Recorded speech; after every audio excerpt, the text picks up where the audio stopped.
Hello all, welcome to Edutap. बहुत बहुत स्वागत है आप लोगों का इस नए लेक्चर में, जहां पर हम 10 इंपॉर्टेंट एमसीक्यूज डिस्कस करेंगे from the journal science subject for the ESIC deputy director course.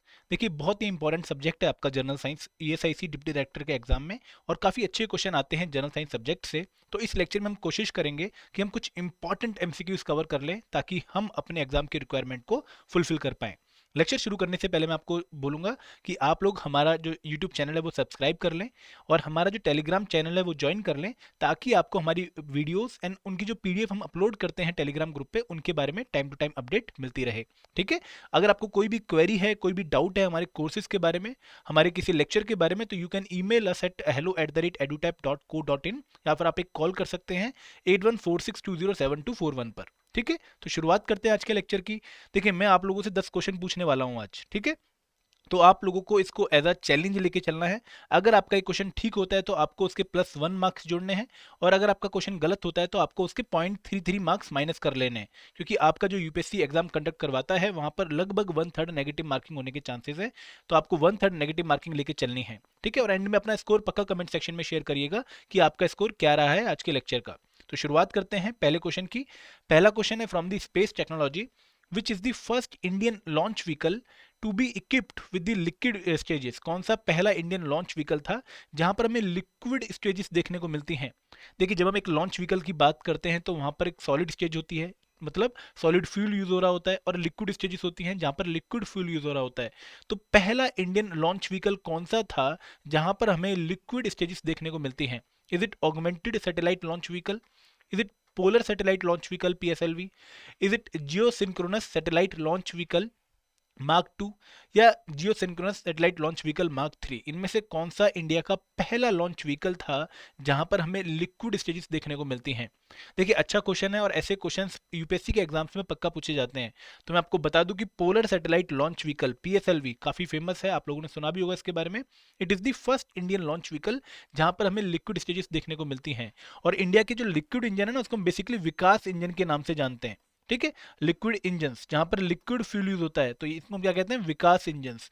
अब पीएसएलवी के बारे में आपको बता दूं कि पीएसएलवी जो है, इसकी फुल फॉर्म है पोलर सैटेलाइट लॉन्च व्हीकल। ये एक थर्ड जनरेशन लॉन्च व्हीकल है, और यहाँ पर हमें 4 स्टेजेस देखने को मिलती हैं, जो कि alternate solid and liquid stages हैं। और जो पीएसएलवी है, इसको हम लो अर्थ ऑर्बिट पे या पोलर ऑर्बिट पे जो सैटेलाइट्स हैं उनको लॉन्च करने के लिए यूज करते हैं। और लगभग 1750 केजी तक के सैटेलाइट वेट को ये, पेलोड वेट को ये लॉन्च कर सकता है। ठीक है। आगे बढ़ते हैं, अगले क्वेश्चन को देखते हैं। अगला क्वेश्चन है from the science section, the health and disease part. Question क्या है? AIDS acquired immunodeficiency syndrome can be transmitted through by sexual intercourse, by blood transfusion, by mosquitoes and other blood sucking insects across the placenta. Select the correct answer using the codes given below. 1, 2 and 3 only, 1, 2 and 4 only, 1 and 2 only, 1, 2, 3 and 4। देखिए, previous year UPSC के questions हैं जो आप लोगों के साथ मैं share कर रहा हूं, ताकि आप लोग देखें कि यूपीएससी किस तरह के क्वेश्चन पूछता है अपने कंपिटेटिव एग्जाम में। अब यहाँ पर एड्स, आप सब जानते हैं एड्स के बारे में, काफी कॉमन डिजीज है। एड्स किस तरीके से ट्रांसमिट हो सकता है उसके बारे में आपसे 4 ऑप्शन दिए गए हैं, और बताया गया है कि इनमें से करेक्ट आंसर आपको बताना है कि क्या है। ठीक है। तो बाय सेक्सुअल इंटरकोर्स एड्स फैलता है, सबको पता है। ठीक है। बाय ब्लड ट्रांसफ्यूजन बिल्कुल फैलता है, तभी कहते हैं कि जब भी आप ब्लड ट्रांसफ्यूज कर रहे हो या किसी को ब्लड डोनेट कर रहे हो, तो आप एचआईवी पॉजिटिव हो या नहीं हो ये चेक करवा लो। ठीक है। अक्रॉस द प्लेसेंटा, की मदर से बेबी को हो सकता है, बिल्कुल हो सकता है। अगर मदर एचआईवी पॉजिटिव है तो उसके बेबी को एचआईवी पॉजिटिव होने के चांसेस काफी ज्यादा बढ़ जाते हैं। लेकिन mosquitoes and other blood sucking insects, ये वेक्टर बॉर्न डिजीज नहीं है एड्स, तो ये आपका ऑप्शन नहीं होगा। तो राइट आंसर क्या आएगा? 1, 2 एंड 4 बी। ठीक है। आगे बढ़ते हैं, थर्ड क्वेश्चन की बात करते हैं। Third question again from the space technology, और ये क्वेश्चन ईपीएफओ के 2017 के एग्जाम में यूपीएससी ने पूछा था।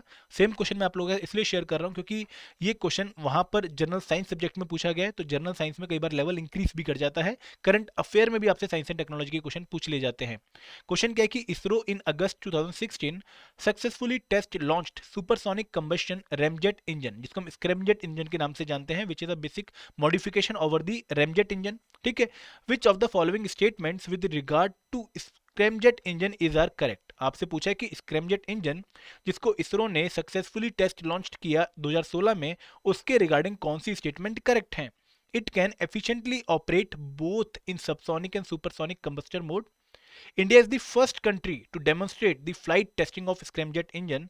आपको बताना है कि इनमें से कौन सी स्टेटमेंट करेक्ट है, one only, two only, both one and two, neither one not two. देखिए स्क्रैमजेट इंजन मॉडिफिकेशन है रेमजेट इंजन की, और ये क्या मॉडिफिकेशन है कि यहाँ पर सुपरसोनिक कंबशन होती है। और सुपरसोनिक कंबशन का फायदा क्या है कि जो आपका टेस्ट मिसाइल है वो हाइपरसोनिक स्पीड पर मूव कर सकता है, ठीक है। तो यहाँ पर जो कंबशन है वो सुपरसोनिक कंबस्टर मोड है, ना कि सबसोनिक। आपको नाम में भी दिख रहा होगा सुपरसोनिक। तो पहली स्टेटमेंट पक्का इनकरेक्ट हो गई। अब India is the first country, तो यहाँ पर आपको पता होना चाहिए था जब ये न्यूज आई थी उस टाइम पर कि क्या इंडिया ने कोई भी चीज जो इंडिया करती है वो फर्स्ट है वर्ल्ड पे। जैसे अगर मान लो इंडिया ने अपनी कोई एक मिसाइल लॉन्च करी, तो जब उसको पढ़ते हैं मिसाइल लॉन्चिंग को, तो आप पक्का देखिए कि यहाँ पर कोई हमने फीट अचीव करी है। जैसे अगर मैं बात करूँ मिशन मंगल की, आप लोगों ने फिल्म भी देखी होंगी मंगल ऑर्बिटर मिशन के बारे में।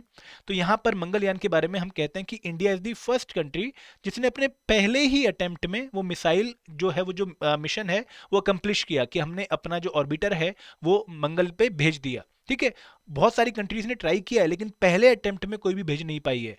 तो यहाँ पर एक और क्वेश्चन जो स्क्रैमजेट से पूछा गया कि क्या इंडिया पहली कंट्री है जिसने फ्लाइट टेस्टिंग करी है स्क्रैमजेट इंजन की, तो ये स्टेटमेंट गलत है दोस्तों, क्योंकि इंडिया फोर्थ कंट्री है। इससे पहले United states, Russia, European space agency वो टेस्ट कर चुकी है इसका, ठीक है। तो यहाँ पर आंसर क्या आएगा, डी, क्योंकि कोई भी स्टेटमेंट करेक्ट नहीं है। आगे बढ़ते हैं, क्वेश्चन नंबर 4 की बात करते हैं।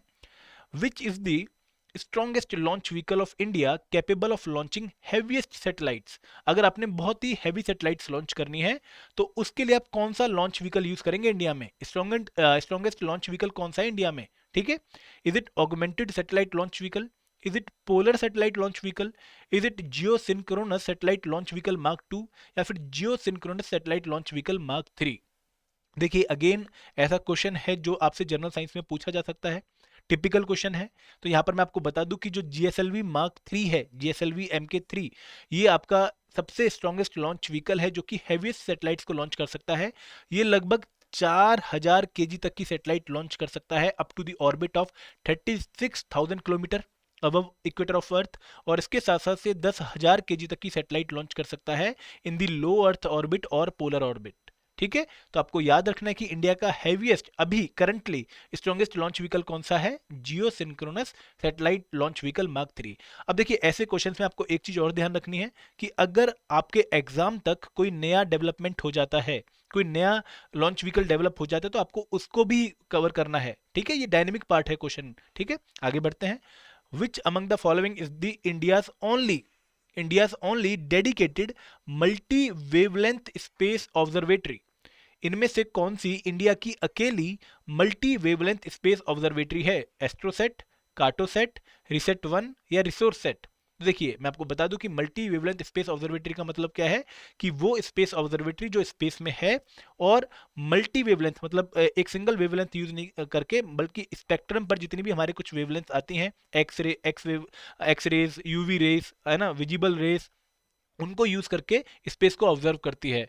तो इंडिया की अकेली ऐसी dedicated multi wavelength space observatory है एस्ट्रोसेट, जिसको 2015 में लॉन्च किया गया था, ठीक है।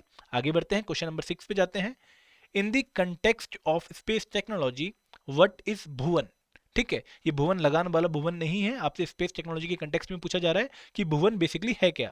ऑप्शन ए है a mini satellite launched by ISRO for promoting the distance education in India. Option B क्या है, the name given to the next moon impact probe for Chandrayaan 2, a geo portal of ISRO with 3D imaging capabilities of India, या D a space telescope developed by India. इनमें से कौन सा भुवन है। तो देखिए ऐसे क्वेश्चन अगेन यूपीएससी में बहुत बार पूछे जाते हैं जहां पर आपसे एक पर्टिकुलर टर्म के बारे में ही क्वेश्चन पूछ लिया जाता है। तो इसका राइट आंसर है a geo portal of ISRO with 3D imaging capabilities of India, ठीक है। तो इसका राइट आंसर है ऑप्शन सी। अब आते हैं क्वेश्चन नंबर 7 पर। यह है साइंस एंड टेक्नोलॉजी में हेल्थ एंड न्यूट्रिशन का question. Intensified mission Indradhanush, intensified mission Indradhanush launched by the government of India pertains to immunization of children and pregnant women in uncovered areas, new aggressive space policy, clean environment programme, या new education policy. तो ये है एक immunisation of children and pregnant women का programme uncovered areas में। देखिए 1978 में हमने स्टार्ट किया था यूनिवर्सल इम्यूनाइजेशन प्रोग्राम, जहां पर हम 2 साल से कम उम्र के बच्चे को और प्रेग्नेंट वुमेन्स को इम्यूनाइज करते थे मल्टीपल डिजीज के अगेंस्ट। उसके बाद 2014 में हमने लॉन्च किया मिशन इंद्रधनुष, जहां पर अगेन हमारा जो टारगेट ग्रुप था वो क्या था, 2 साल से कम उम्र के बच्चे और प्रेग्नेंट वुमेन, उनको हमने वैक्सीनेट करना था। ठीक है। अब क्या होता है कि जब 2014 में मिशन इंद्रधनुष लॉन्च करते हैं तो उसके बाद बहुत सारे एरियाज अनकवर्ड रह जाते हैं जहां पर हमें पुअर परफॉर्मेंस देखने को मिलती है मिशन इंद्रधनुष की। तो उन अनकवर्ड एरियाज में काफी एक्टिवली वैक्सीनेशन को प्रमोट करने के लिए, बच्चों को कवर करने के लिए 2 साल से कम के, और प्रेग्नेंट वुमेन को वैक्सीनेट करने के लिए हम एक और प्रोग्राम लॉन्च करते हैं, इंटेंसिफाइड मिशन इंद्रधनुष। तो राइट आंसर क्या आएगा, ऑप्शन ए। ठीक है, आगे बढ़ते हैं, क्वेश्चन नंबर 8 की बात करते हैं। It is again the question from EPFO exam of 2017 which is conducted by UPSC. What is the causal agent of chikungunya? आपको बताना है कि कॉजल एजेंट क्या है चिकनगुनिया का। Non chlorophyllous bacterium, nematode, virus, fungus. तो किसी भी यूपीएससी के एग्जाम में अगर आपसे हेल्थ एंड न्यूट्रिशन पे क्वेश्चन पूछे जाते हैं तो एक बहुत ही इंपॉर्टेंट डायमेंशन है कि यहाँ पर कॉजल एजेंट के बारे में बहुत बार क्वेश्चन पूछे गए हैं। ठीक है, कि कौन सा पर्टिकुलर डिजीज किसके द्वारा होता है। तो चिकनगुनिया आप सब जानते हैं कि it is a viral disease, तो ये वायरस के द्वारा होता है। तो राइट आंसर क्या बनेगा, ऑप्शन सी। अब आते हैं आज के सेकंड लास्ट क्वेश्चन पर। Which among the following correctly describes the stunting in children? Stunting, देखिए स्टंटिंग एक बहुत इंपॉर्टेंट टर्म है जो हम ग्लोबल हंगर इंडेक्स में भी देखते हैं। तो स्टंटिंग बच्चों में क्या होता है, कुछ कमजोरी के लक्षण है, लेकिन ये स्टंटिंग एक पर्टिकुलर चीज रिप्रेजेंट करती है बच्चों में। तो स्टंटिंग के लिए आप याद रखिएगा शाह। ठीक है, शाह का मतलब क्या है, लो। Stunting means low height for age, कि बच्चे की उम्र ज्यादा है लेकिन उसकी हाइट बहुत छोटी रह गई है, तो हम कहते हैं कि बच्चा स्टंटिंग मोड में है, लो हाइट फॉर एज। ठीक है। एक होता है WWH। ठीक है, मतलब क्या, कि अगर वेस्टिंग की हम बात करें, वेस्टिंग, तो वेस्टिंग का मतलब क्या है, लो वेट, बहुत कम वेट है फॉर अ गिवन हाइट, कि बच्चे की हाइट अच्छी है लेकिन वेट काफी कम है, तो हम कहते हैं कि बच्चा वेस्टिंग मोड में है। तो राइट आंसर क्या होगा, ऑप्शन बी। अब आते हैं आज के लास्ट क्वेश्चन पर। Again previous year UPSC exams में क्वेश्चन पूछा गया है, इसलिए मैं आप लोगों से शेयर कर रहा हूं कि which one of the following disease is caused due to the deficiency of iron? Iron की डेफिशिएंसी की वजह से कौन सा डिजीज होता है? तो आप लोग जानते हैं कि इंडिया में 55% वुमेन एनेमिक हैं, जहां पर हमें आयरन की डेफिशिएंसी देखने को मिलती है। तो राइट आंसर क्या है, ऑप्शन ए। ठीक है, तो ये थे आज के 10 क्वेश्चन। अपना स्कोर पक्का कमेंट सेक्शन में शेयर करिएगा।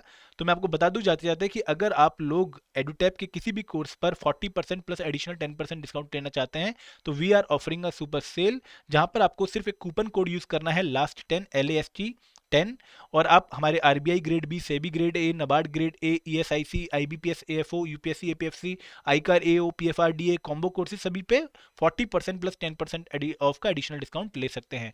और ये कोड हमारा सिर्फ वैलिड है 27 अक्टूबर से 29 अक्टूबर 2021 तक।